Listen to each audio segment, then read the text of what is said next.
Well, it's raining outside. One thing I love to do when it's raining outside is work in the garage because I'm not getting rained on. Squirrel. So one of my goals for 2014 is to attempt to make shorter videos. I know no one likes to watch 20-minute videos, you know, you want like the Cliff Notes. This year I'm going to attempt to be better at making shorter videos. Mostly due in response to a post on the MX6 forums from someone that was having a lot of internal electrical issues, such as the map lights. When he would open the door, his map lights would not illuminate. The same thing for the dome light. The dome light wouldn't come on. Those wouldn't come on either.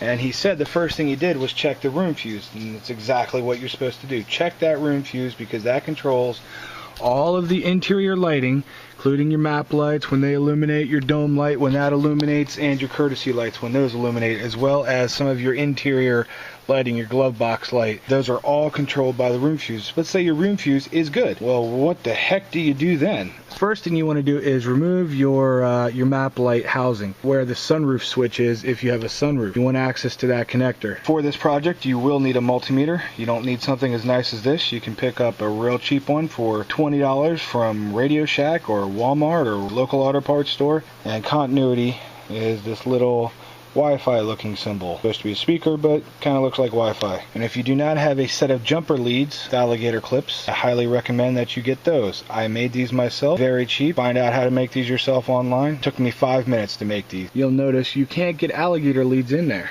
So a tip that I am forever grateful for from Scanner Danner, T-pin. This is a craft pin. You can get this at craft stores. It's for like knitting and quilting or something like that. Okay, and now that we have our T-pin, now you can put an alligator clip on it. Much easier for testing. How about that? Make sure it says DC. It says DC up there. It doesn't matter if it has an auto ranging feature or not. I'll go ahead and use the auto ranging feature. Connect the positive lead. You want to get this negative lead on body ground somewhere.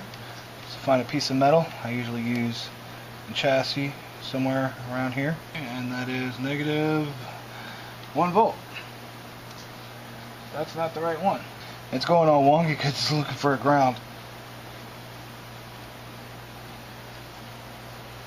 Okay, now I got it on the ground.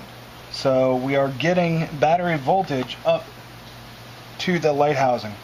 So at that point, I would want to check my ground, and then I would just check my ground by taking the negative terminal, negative probe, and going right into the other socket. Make sure that you don't touch the leads.